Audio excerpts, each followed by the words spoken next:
Director, వాడితో 2 మీటింగ్లు అయినా వాడి క్యారెక్టర్ ఏంటో తెలుసుకోకుండా రెచ్చిపోయి నీ నోటుకొచ్చినట్టు వాగావు. ఇప్పుడు నీతో పాటు నిన్ను తోలుకొచ్చిన పాపానికి నన్ను పడుకోబెట్టాడు. వాత ఎక్కడి నుంచి మొదలెడతాడంట కనుక్కోసారి. నా బంగారే కాదు, ఊహల్లో మీ క్యారెక్టర్ కూడా అలా చేయడానికి వీల్లేదు.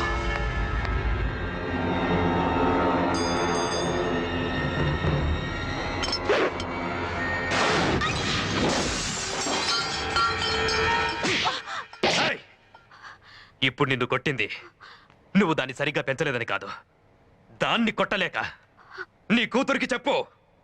ఇక మీదట వాడి గురించి ఊహించటానికి కూడా వీల్లేదు.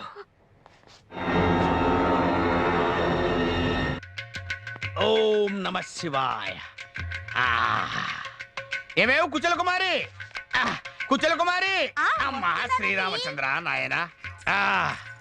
ఏమిటండి? ఏం లేదే, రెడ్డి గారింట్లో బిర్యానీ తిన్నాను, బాగా భుక్తాయాసంగా ఉంది. అవునా? కొక్కొక్కోనా మెమ్మెమేనా? కోకో, అందుకే కోకోకోలా తీసురా. అలాగే. వెళ్ళు. ఏమండోయ్, ఆ సెల్లుగాడు బిల్లు కోసం వచ్చేస్తున్నాడు. రానివే రాని, ఆ పొట్టి సుంఠగాణ్ణి. వాడి బిల్లు మనం కట్టడం కాదు, వాడి ముక్కు పిండి వాడి చేతనే మన బిల్లు కట్టిస్తా. శాస్త్రి గారు ఇదేం బాగోలేదండి. ఏంటి కోక్ తాగటమా? కాదండి, ఫోన్ ఇష్టం వచ్చినట్టు వాడి బిల్లు కట్టకపోవడం. బిల్లు ఏమిటో? బిల్ ఏంట? ఫోన్ ఏమన్నా ఫ్రీ అనుకున్నావా? ఫ్రీ కావుతా ఇంకేమిటాయి? అసలు నువ్వు ఫోన్ ఇచ్చే ఏం చెప్పావు? ఏం చెప్పాను? 6 గంటలు. ఏమిటది? టాక్ టైం ఫ్రీ అన్నావు. అద్భుతమైన నెట్వర్క్ అన్నావు. అవును. సూపర్ టవర్, పవర్ఫుల్ సిగ్నల్స్, అడవిలో కూడా పనిచేస్తుంది అన్నావు. అటక మీద కూడా పనిచేయాల. అయినా నువ్వు ఇన్కమింగ్ ఫ్రీ అని చెప్పావు కదా? చెప్పానండి, కానీ మీ బిల్ అవుట్ గోయింగ్. ఇప్పుడు నువ్వు నాకు ఫోన్ చేసావు అనుకోవయ్యా, అది నాకేమవుతుంది? ఇన్కమింగ్. దాని బిల్లు కట్టకలేదు కదా? అక్కర్లేదు. సపోజ్ నేను నీకు ఫోన్ చేశాను అనుకో, అది నీకేమవుతుంది? ఇన్కమింగ్. బిల్లు కట్టకలేదు కదా? అక్కర్లేదు. కట్టాలి, మీరు నన్ను కన్ఫ్యూజ్ చేస్తున్నారు. ఇప్పుడు ఏంటి ఆయన అనేది? నీకు బిల్లు కట్టాలి అంతే కదా? అంతే. ఓ పని చేయి, ఈ గ్లాస్ తీసుకెళ్ళి అక్కడ పెట్టు. ఎందుకు పెట్టవా? వీడికి 3 నా చేతులు అక్కడ పెట్టు. పెట్టా. ఎక్కడికి? అక్కడే కూర్చో. కూర్చో అక్కడ. కర్మ పాడుగాను. కూర్చో. 3 గవ్వలు నా చేతిలో ఉన్నాయి. ఈ 3 గవ్వలు నేను ఆ గ్లాస్ లో వేస్తా. ఇందులో ఏ గవ్వ పడినప్పటికీ నీ బిల్లు నేను పే చేస్తాను. ఓం నమః శివాయ. ఇది లేటెస్ట్ గా ఆర్య సినిమా చూసినట్టున్నాడు. అలాగే శాస్త్రి గారు వెయ్యండి.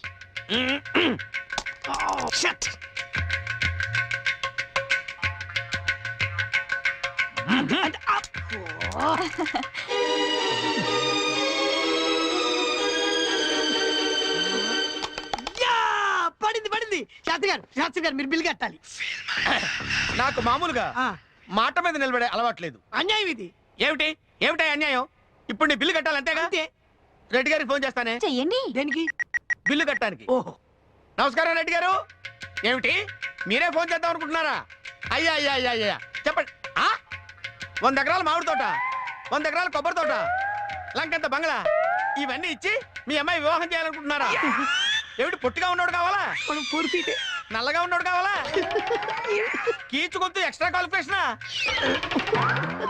నాకు తెలుసండి, నేను ఏ విధమని చూపించి పెళ్లి చేసుకోమన్నా చేసుకుంటారని నాకు తెలుసు. నాకు వదిలేయండి. ఓం నమః శివాయ. నమస్కారం. ఇప్పుడు చెప్పబోయే బిల్ ఎంత అయింది? బిల్లా? చిచి, బిల్లొద్దు ఏమొద్దు. మీరు నాకు చిన్న హెల్ప్ చేయాలి. ఏమిటది? నాకు ఇంకా పెళ్లి కాలేదు. ఆ రెడ్డి గారి అమ్మాయి సంబంధం నాకు ఖాయం చేస్తే మీకు జీవితాంతం రుణపడి ఉంటాను. కానీ కొంచెం ఖర్చు అవుతుందో? ఖర్చు దేవుని పంతులు గారు, ఇదిగోండి తీసుకోండి, ఉంచండి. ఇదిగో కాస్త పెళ్ళయ్యే వరకు బాగా ఎండలో తిరుగుతూ ఉండు. నల్లబడాలి కదా? కరెక్ట్. ఈ రోజు నుంచి ఆటో కట్, ఓన్లీ వాటర్. వస్తానండి, మర్చిపోవద్దు. నేను నిన్ను మర్చిపోను రా. నిన్నెలా మర్చిపోతాను? నువ్వే నన్ను నా టెలిఫోన్ బిల్లు మర్చిపోవాలి. రే, ఈ ఓం నమః శివాయ శాస్త్రితో పెట్టుకోవద్దు.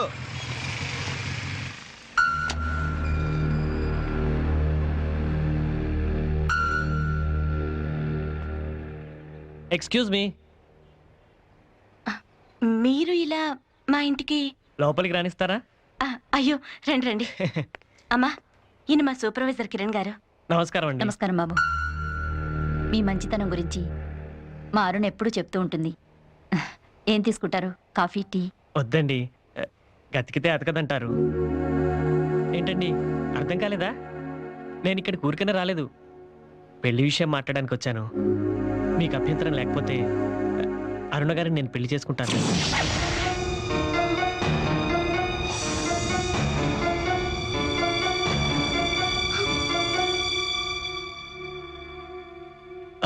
సారీ అండి, తనకు నేనంటే ఇష్టం లేనట్టుంది. అనవసరంగా నేను... అది కాదు బాబు, అరుణ గురించి మీకు... అంతా తెలుసండి. తన పద్ధతి ప్రవర్తన నాకు నచ్చే నేను ఈ నిర్ణయం... మీ నిర్ణయం మంచిదే బాబు, కానీ మీ ఇంట్లో వాళ్ళు... నేను అనాథనండి, నాకెవరూ లేరు. తనకి ఏదైనా మంచి సంబంధం కోసం నేను ఎదురు చూస్తున్నాను. అలాంటిది మీరే వచ్చి అడుగుతుంటే నాకు చాలా ఆనందంగా ఉంది. అరుణ్ అలాగ వెళ్ళిపోయిందని ఏమనుకోద్దు బాబు, తను ఎలాగైనా నేను ఒప్పిస్తాను. తన అంగీకారం కోసం ఎదురు చూస్తుంటాను. వస్తానండి. మంచిది.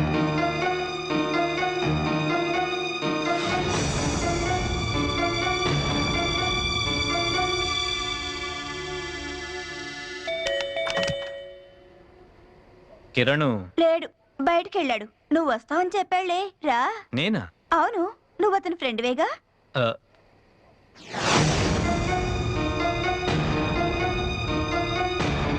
ఏయ్, నన్ను ఎదురుగా పెట్టుకుని వాళ్ళ పెళ్లి ఫోటో చూస్తావేంటి?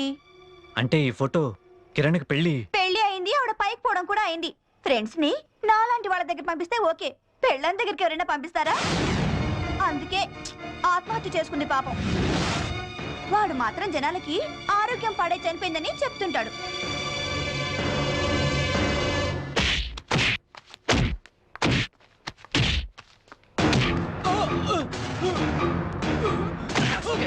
అరుణ్ కావాలరా నీకు? అరుణ్తో పెళ్లి కావాలరా నీకు? నేనుండగా నీకు కలగదరా. తప్పండమ్మా, తప్పండి, తప్పండి సార్, అదే సార్. రేయ్, మళ్ళీ అరుణ్ వైపు కన్నెత్తి చూస్తే చంపేస్తాను రా. నీ అంత చూస్తాను రే. ఏమండి, నేను మిమ్మల్ని పెళ్లి చేసుకుని మీ కుటుంబానికి హెల్ప్ చేద్దాం అనుకున్నాను. మీకు ఇష్టం లేకపోతే ఇష్టం లేదని చెప్పొచ్చు కదండి. ఇలా రౌడీలు పెట్టి కొట్టించకపోతే... ఇంత మంచి ఆయన పెళ్లి చేసుకుంటానంటే ఈవిడ గారేంటి సంతోషంగా ఒప్పుకోవచ్చుగా. పెళ్లి చేసుకుంటే ఒకడే మొగుడు, చేసుకోకపోతే ఊరంతా మొగుళ్లేగా. పదండి ఎడదాం, మనకెందుకు.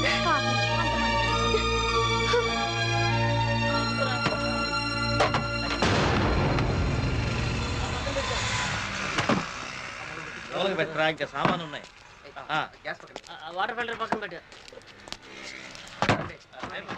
ఎక్కడికి వెళ్తున్నారు? అడిగేది మిమ్మల్ని. అది నీకు చెప్పాల్సిన అవసరం లేదు. ఎంత హఠాత్తుగా ఎక్కడికని? ఇన్నాళ్ళు అసలు ఇక్కడ ఉండడమే మేము చేసిన పెద్ద తప్పు. మనుషుల జీవితాలతో ఆడుకుంటామని తెలుసు కూడా ఇక్కడే ఉన్నందుకు తగిన చేస్తే జరిగింది. అసలు జరిగింది ఏంటో తెలుసుకోవద్దు. నాకు అన్ని తెలుసు. అమ్మా, అసలు నన్ను అమ్మా అని పిలవడానికి నీకు అర్హత లేదు. అది నువ్వు పోగొట్టుకున్నావు. వదిన, కనీసం వదినా? నేను వదినా సంగతి నీకు గుర్తుందా? గుర్తుంటే వాళ్ళ ఆఫీస్లో నువ్వు అలా ప్రవర్తించుండేవాడివి కాదు. 10 మందిలో నేను తలదించుకునే పరిస్థితి తెచ్చుండేవాడివి కాదు. అది కాదు వదిన, ఆ కిరణ్ మంచివాడు కాదు, అదేగా నువ్వు చెప్పేది. నీ గురించి, నీ సుఖం గురించి తప్ప ఎదుటి వాళ్ళ గురించి ఆలోచించను. నువ్వు మంచి చెడ్డల గురించి చెప్తున్నావా? నీకు కొట్టడం, చంపడం తప్ప మనుషుల్ని అర్థం చేసుకోవడం తెలీదు. తెలుసుంటే మా జీవితాలు ఇలా ఉండేవి కావు. ఇంత జరిగినా మేము ఇక్కడే ఉంటే మాకు మనశ్శాంతి లేకుండా చేస్తావు. అందుకే వెళ్ళిపోతున్నాం.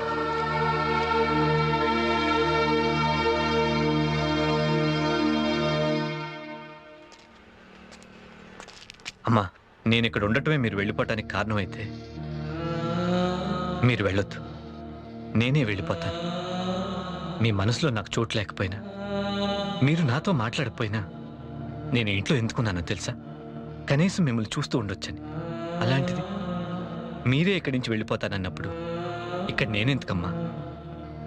నేనే వెళ్ళిపోతాను. మీరుండండి, మీరుండండి.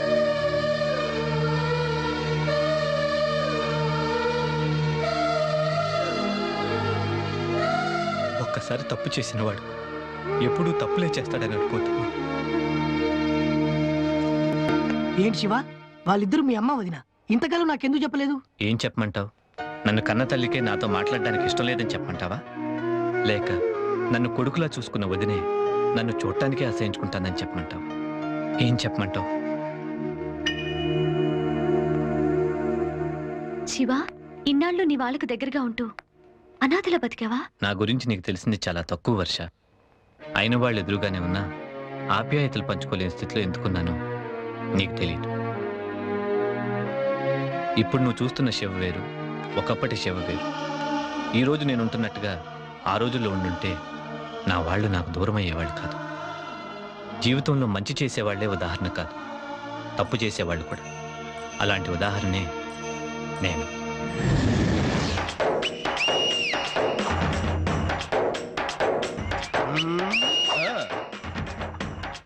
ఏంటి ఏదో పిల్లనిచ్చేవాళ్ళ పరీక్షగా చూస్తున్నావు? నీకు పని ఇవ్వడమే దండుగా అనుకుంటుంటే పిల్లనివ్వడం ఒకటా?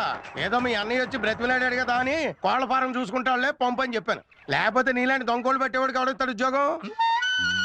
అల్లరి చిల్లర పనులు చేయకుండా బుద్ధిగా ఉంటే పైకి వస్తావు, లేకపోతే పశువులు గాయడానికి కూడా పనికి రాకుండా పోతావు. అలాగే.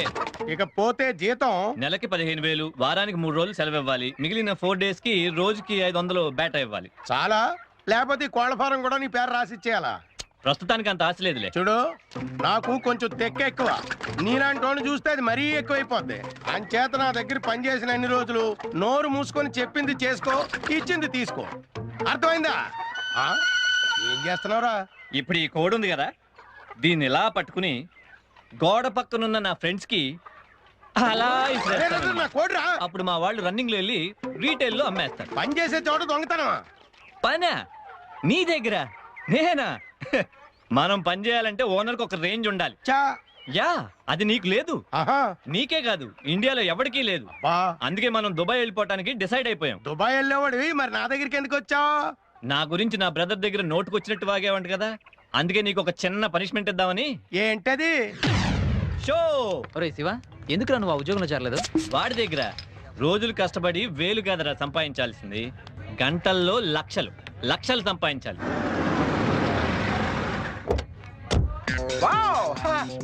వచ్చేది మా నల్లబాబులా లేడు? నల్లబాబు, ఈ గెటప్ ఏంటి, ఆకారం ఏంట్రా? నేను కళ్ళకొచ్చే ప్రతి అమ్మాయికి ఇదే డౌట్. ఒరే, దుబాయ్లో దొంగతనం చేస్తే చేతులు కట్ చేస్తారటగా, నీకు కట్ చేయలేదా? నాకు చేతులు కట్ చేయలేదురా, నాకు కాలు చిటికిన వేళ కట్ చేశారా. చూసుకోకుండా దుబాయ్ షేక్ కూతురు కాలు తొక్తాను. ఎరా శివ, నువ్వు నాకన్నా ముందు దుబాయ్ లక్షలు సంపాదిస్తానని తెగ కలగానే వాడివి. నన్ను చూడు, మీతో పాటు గ్లూకోజ్ బిస్కెట్లు తింటూ తిరిగేవాడిని, అక్కడికి వెళ్ళి గోల్డ్ బిస్కెట్లు తీసుకొచ్చాను. నీకేంట్రా అదృష్టవంతుడివి, అనుకోగానే వెళ్ళొచ్చావు. దుబాయ్ వెళ్ళడానికి కావాల్సిన అదృష్టం కాదురా, పాస్పోర్ట్ వేసా. నువ్వు ఎలాగైనా వెళ్ళాలని గట్టిగా ట్రై చేయి, నువ్వు అలాగే అయిపోతావు.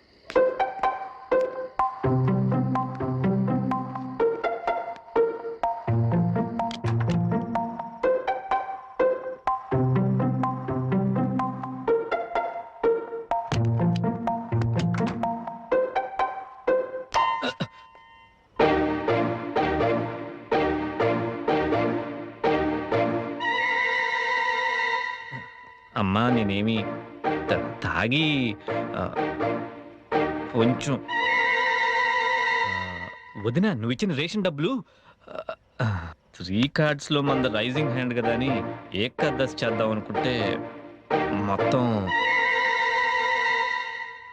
అన్నయ్య జాబ్ కోసం నువ్వు చెప్పిన చోటుకు వెళ్ళాను. నా రేంజ్కి వాడు మినిమం 15-20 వేలు ఇస్తాడు అనుకుంటే చీప్గా 2,300 అన్నాడు.